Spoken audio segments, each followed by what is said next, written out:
सरकार तो कई राज्यों में बदली है और कई राज्यों में बदलती रहती है, लेकिन जो बंगाल में हो रहा है वो देश पहली बार देख रहा है।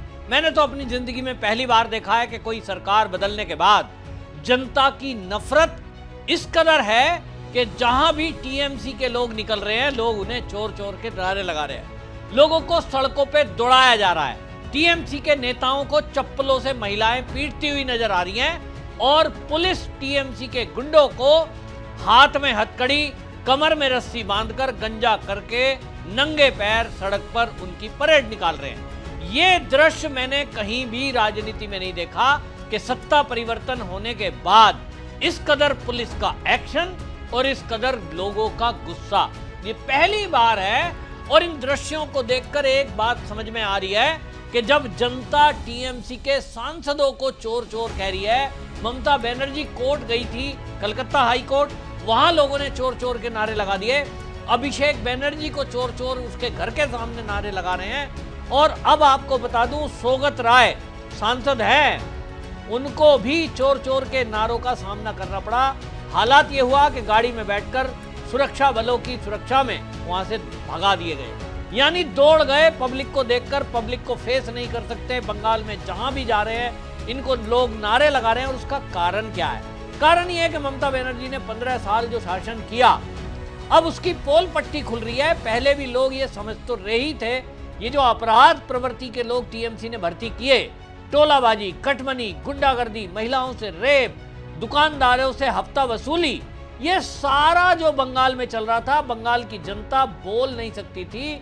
यदि किसी ने व्हाट्सएप पे कोई मैसेज भी डाल दिया, यदि किसी ने कोई अखबार में कटिंग शेयर कर दी, उसको पकड़कर पुलिस जेल में डाल देती थी। बिल्कुल गुलामी की जिंदगी बंगाल के लोग जी रहे थे। शुभेंदु अधिकारी आए तो लोगों को लगा है कि अब आजाद हुए हैं और इसलिए अब अपनी बात को खुलकर कह पा रहे हैं। तो लोगों में गुस्सा इस बात का है कि बंगाल के लोगों ने जो टैक्स दिया सरकार को, उन्होंने इस टैक्स का मोटा पैसा घुसपैठियों पर बर्बाद किया। आपको अभी याद होगा, शुभेंदु अधिकारी ने एक आंकड़ा बताया था और उन्होंने उस आंकड़े में बताया कि 30,000 घुसपैठिए ऐसे थे जिनको लक्ष्मी भंडार योजना का लाभ ममता बनर्जी दे रही थी। 30 लाख महिला, अब 30 लाख महिलाओं को अगर लक्ष्मी भंडार योजना का लाभ दिया जा रहा है तो आप सोचिए, 1,000 रुपया महीना उन महिलाओं को दिया गया और 1,000 महीना रुपया दिया गया 5 साल से ये लक्ष्मी भंडार योजना। इसका मतलब ये है कि बंगाल की जनता का टैक्स का करोड़ों रुपया ममता बनर्जी ने अपने वोट बैंक की पॉलिटिक्स के चलते ये केवल घुसपैठियों को दे दिया। अगर ममता बनर्जी की सरकार इस बार आती तो लोग कह रहे हैं कि ये जो बंगाल है ये तो बांग्लादेश बन गया होता।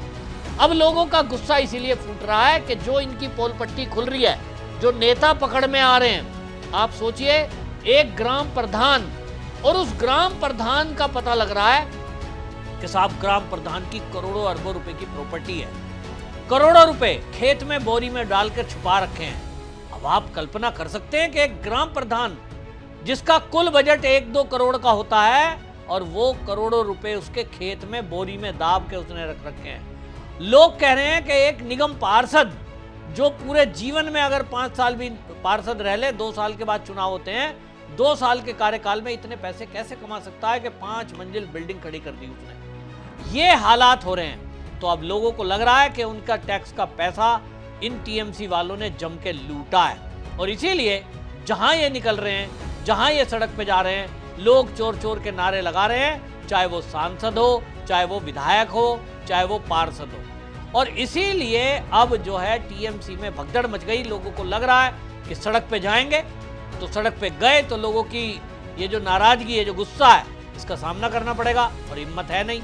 और इसीलिए ये क्या कर रहे हैं, ये अब इस्तीफा दे रहे हैं। एक के बाद इस्तीफे की झड़ी लग गई है। आपको बता दूं, टीएमसी में इस्तीफे पर इस्तीफे दिए जा रहे हैं। राज्यसभा के पूर्व सांसद डॉक्टर संतनु सेन ने, जो पार्टी के प्रवक्ता पद से इस्तीफा दिया है, उन्होंने तो बाकायदा उसमें लंबी चौड़ी बातें लिखी और आरजीकर मेडिकल कॉलेज का जिक्र करते हुए कहा, उन्होंने कहा कि देखिए, हमने पार्टी के रुख को हमेशा से रखा, लेकिन पार्टी के हम गलत सही बात रख रहे थे, जनता का गुस्सा था। क्या लिखा उन्होंने?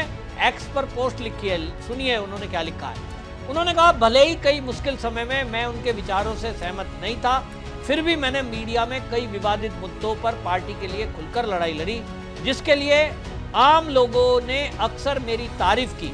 लेकिन मौजूदा हालात में जब बंगाल की जनता आर्टिकल केस, अभया केस और कैश फॉर जॉब भ्रष्टाचार जैसे अनैतिक कार्य और भ्रष्टाचार की वजह से हमें नकार दिया है लोगों ने, तो मेरा मन अब एक प्रवक्ता के तौर पर किसी भी तरह से उनका समर्थन करने में नहीं है। इसलिए जनता के फैसले को ध्यान में रखते हुए मैं तृणमूल कांग्रेस और अखिल भारतीय प्रवक्ता पद से इस्तीफा देना चाहता हूं।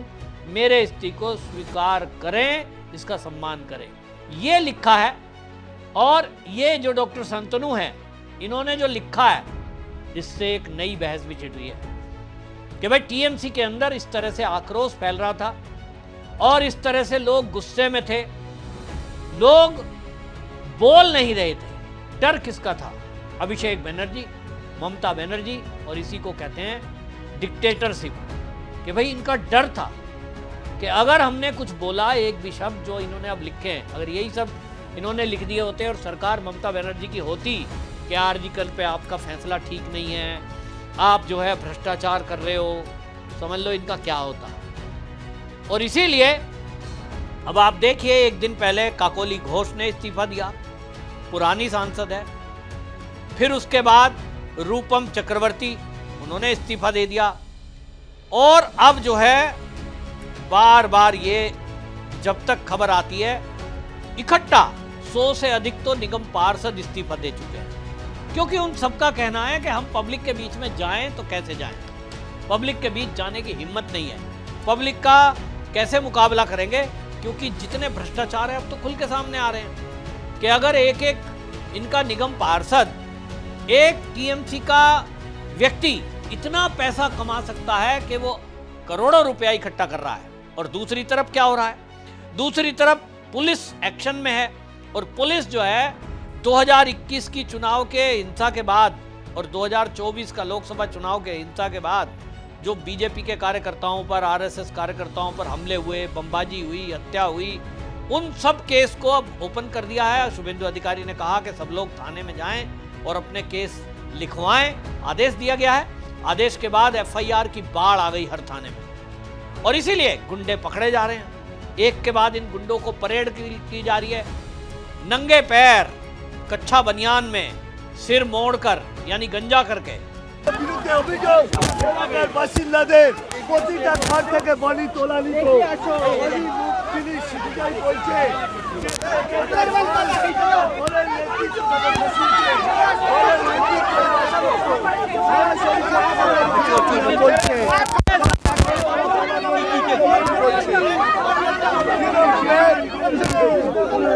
इनकी परेड निकाली जा रही है। जो लोगों को डराते धमकाते थे, बंगाल के डॉन कहलाते थे।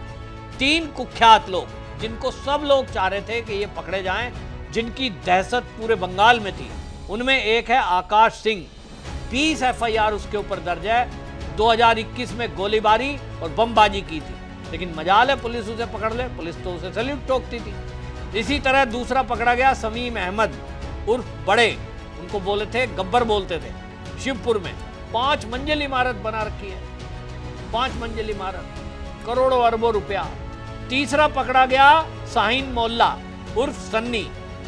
इनकी परेड सड़क पर निकली तो अब जनता ये कह रही है कि असली न्याय अब हो रहा है। नहीं तो ये गुंडे, जिसका चाहे मकान बन रहा हो, ये जाते थे इनके आदमी, मैं गब्बर का आदमी हूं, मैं सन्नी का आदमी हूं, मैं फलाद ने भेजा है। अगर आपको मकान बनाना है, हर मंजिल बनाने के लिए आपको इनको कटमनी देना पड़ेगा, वो पैसा देना पड़ेगा, नहीं तो आपकी बिल्डिंग नहीं बनेगी। बुलडोजर बुलाएंगे और आपकी बिल्डिंग तोड़वा देंगे। आपके पास भले ही वैलिड पेपर है, आपने सारा सब कुछ ठीक किया है, लेकिन कोई सुनने वाला नहीं है। ये हालात है। तो लोग आज बहुत खुश हैं शुभेंदु अधिकारी के इस एक्शन से, और जनता अब ये कह रही है कि टीएमसी के लोग चोर हैं, क्योंकि इन्होंने हमारे टैक्स के पैसे को लूटा है, और इसीलिए जिधर जाएंगे इनको चोर चोर के नारे सुनने ही पड़ेंगे, और इसीलिए इस्तीफे दिए जा रहे हैं। और आपको ये बता रहा हूं, भारतीय जनता पार्टी टीएमसी को ले नहीं रही है, ऊपर से मना कर दिया है सबने कि एक भी जो टीएमसी का एमपी है, एमएलए है, पार्षद है, कोई भी है, उसको बीजेपी में शामिल नहीं किया जाएगा। वरना ये अभी तक, जैसा मैंने आपको पहले बताया, 80 एमएलए जीत के आए हैं, 50 एमएलए बीजेपी में आने को तैयार बैठे हैं। लेकिन बीजेपी इस गंदगी को अपने अंदर लेने वाली नहीं है, ये साफ कर दिया।